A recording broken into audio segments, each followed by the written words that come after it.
তুই কারো মৃত্যু দেখো নাই? তুমি কোনো কবরস্থানে যাও নাই কোনোদিন? তুমি কোনো লাশের জানাজা পড়ো নাই? যে মানুষটা তোমার সামনে লাশ, সে কি একদিন হাত নাড়াইতো না? কথা বলে না? তার চক্ষুই খোলা ছিল না কোনোদিন? সে কি একদিন দৌড়ঝাঁপ করে নাই দুনিয়ায়? সে এখন মরে যাবে না কেন? সে হাসে না কেন? তার হাত নড়ে না কেন? দয়া করে বুঝতে শিখে। আল্লাহ তাআলা বলছে, বল তানজুর নাফসুম মা কদ্দামাত লিগাদ। আমার বান্দা, খেয়াল করো আগামীকাল কিয়ামতের জন্য তুমি আজকের দুনিয়া থেকে কি পাঠাচ্ছ। এটাই তোমার আখিরাতের পুঁজি সংগ্রহের জায়গা। দুনিয়া, এখান থেকেই আখিরাতের জন্য পাঠাইতে হবে। মা কদ্দামাত, হিসাব করো আখিরাতের জন্য কি পাঠাইছো। ওয়াত্তাকুল্লাহ। এরপরে আল্লাহ আবার বলতেছেন, বান্দা আবারও বলছি, কথাটা ফেলে দিও না, আমাকেই ভয় করো, গুনাহ ছাড়ো, নেক আমলে অভ্যস্ত হও। ইন্নাল্লাহা খাবীরুম বিমা তা'মালুন। এরপরে আল্লাহ বলেন, শোনো বান্দা ঈমানদার, তোমাকে বলছি আমি কিন্তু তোমরা যা করছো তার পূর্ণ খবর রাখছি। এক বিন্দু আমার থেকে আড়াল করতে পারবা না। এমনকি হৃদয়ের ভিতরের যেই কথাগুলো খোদার কসম কোরআনে আছে, আল্লাহ তাআলা বলে, বান্দা কিয়ামতের দিন তোমার অন্তরের ভিতরে যে কথাগুলো উঠানামা করতো, ভালো মন্দ, আমাদের হৃদয়ে অনেক কথা আছে না? আমরা বলি না যে বেটা মনে আরো অনেক দুঃখ আছে, বা আমার আরো মনে অনেক কথা আছে। এই অন্তরের কথাগুলো পর্যন্ত আল্লাহ বলেন আমি খবর রাখি। কিয়ামতের দিন সেগুলোও তোমার সামনে আমলনামার মধ্যে লিখিত খোলামেলা দেখায় দেব।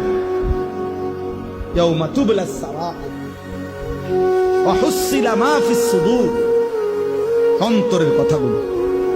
এই জন্য আল্লাহ বলেন আমি সব খবর রাখছি, আমাকে ভয় করো। আখিরাতের জন্য কি পাঠাইলো এটা হিসাব করো। এরপরে আল্লাহ বলেন, ওয়ালা তাকুনু কাল্লাযীনা নাসুল্লাহা ফাআনসাহুম আনফুসাহুম। আমার বান্দা এমনটা হইও না যে আমি আল্লাহকে ভুলে গেলাম। আল্লাহ বলেন আমার কিচ্ছু হবে না, বিশ্বাস করো বান্দা, একদিন তুমি তোমাকে ভুলে যাবে। আমারে ভুলতে ভুলতে আমার কিচ্ছু হইতো না, শেষ পর্যন্ত তোমার নিজের কথা আর তোমার মনে থাকবে না। তুমি যে মানুষ, তুমি যে মুসলমান, তোমার যে মরণ হবে, তোমার যে কবর হবে, তোমারে যে দুইজন ফেরেশতা প্রশ্ন করবে, তোমার যে হাসরের ময়দানে দাঁড়াইতে হবে, তোমার যে মিজানের পাল্লায় ওজন হবে তোমার আমল, তোমারে যে একটা আমল নামা দিবে, তোমারে যে ফুলসেরাত পার হইতে হবে, এই কথাগুলোই তোমার প্রয়োজন। এগুলোই একদিন তুমি ভুললা যাইবা।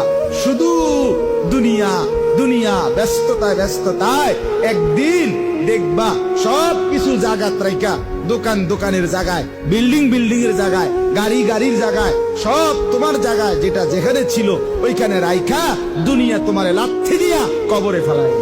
যা যাবে, যা হারামি। তুই জানোস না আমি তোর বাপ দাদা 14 গোষ্ঠী কাউরে থাকতে দেই নাই, তুই এরকম শুরু করলি কেন? হ্যাঁ, তুই যে মনে হয় দুনিয়া সব খাইয়ে লাগবি লাগে। কিতা ঘটনা কিতা? তুই কারো মৃত্যু দেখো নাই? তুমি কোনো কবরস্থানে যাও নাই কোনোদিন? তুমি কোনো লাশের জানাজা পড়ো নাই?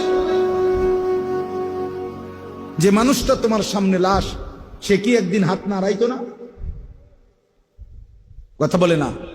তার চক্ষুই খোলা